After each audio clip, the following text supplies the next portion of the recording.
की हुकूमत ने 26वीं आईनी तरमीम के बाद मजीद 2 आईनी तरमीम लाने का फैसला कर लिया। ज़राए के मुताबिक एक तरमीम बल्दियाती इदारों की तश्कील, उनके इंतखाबात, दूसरी तरमीम फौजी अदालतों के क़याम से मुतलिक है।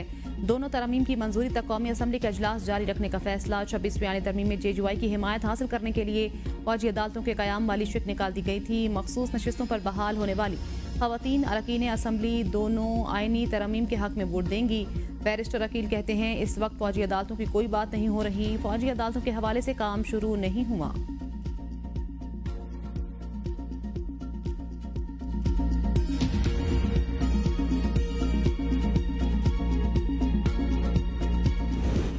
इंसदाद दहशतगर्दी एक्ट 1997 तरमीमी बिल कौमी असम्बली में पेश। बिल मतन के मुताबिक मतलूबा शख्स को 6 माह से जायद अरसा तक मुसल्लह अफवाज जेर हिरासत रख पाएंगी।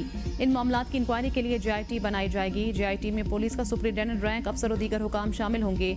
ये कानून 2 साल तक नाफिजुल अमल रहेगा। सेनेट कमेटी कानून और इंसाफ ने अक्सरियती राय से सुप्रीम कोर्ट के जजेस की तादाद 25 करने की मंजूरी दे दी। फारूक इश्नाई की ज़ेर सदारत सेनेट की कायमा कमेटी कानून और इंसाफ का इजलास। PTI और JUI की सुप्रीम कोर्ट में जजेस की तादाद बढ़ाने की मुखालिफत। 25 जजेस में 1 चीफ जस्टिस और 24 जजेस होंगे। सेनेटर कामरान मुर्तज़ा कमेटी इजलास से उठकर चले गए। फारूक इश्नाई कहते हैं, पार्लिमान अदलिया के फैसलों में मुदाखलत नहीं कर सकती। सुप्रीम कोर्ट आज़ाद है, वो फैसला खुद करती है। INJ कहता है, आइन की तरमीम को कोई चैलेंज नहीं कर सकता।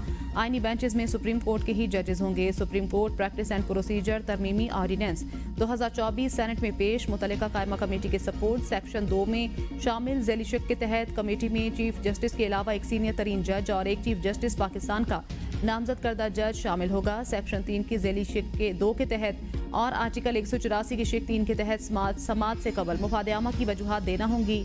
ऑर्डिनेंस में सेक्शन 7A और 7B शामिल। 7A के तहत पहले दायर होने वाले मुकदमात को पहले सुना जाएगा। सेक्शन 7B के तहत हर अदालती केस और अपील की रिकॉर्डिंग होगी और ट्रांसक्रिप्ट तैयार किया जाएगा।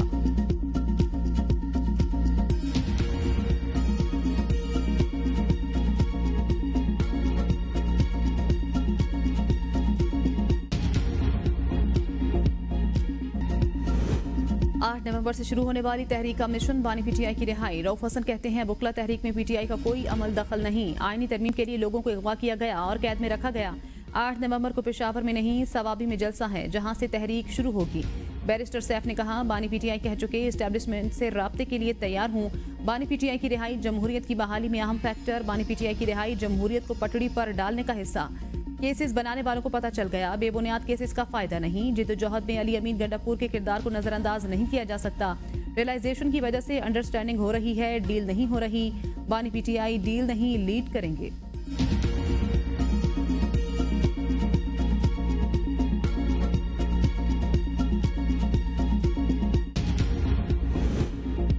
इलेक्शन कमीशन ने 2 साबिक वज़ीर-ए-आज़म को तलब कर लिया। बानी PTI और मियां नवाज शरीफ को नोटिस जारी। नवाज शरीफ की दरख्वास्त पर समाअत 5 नवंबर को होगी। तौहीन इलेक्शन कमीशन केस में बानी PTI को भी नोटिस।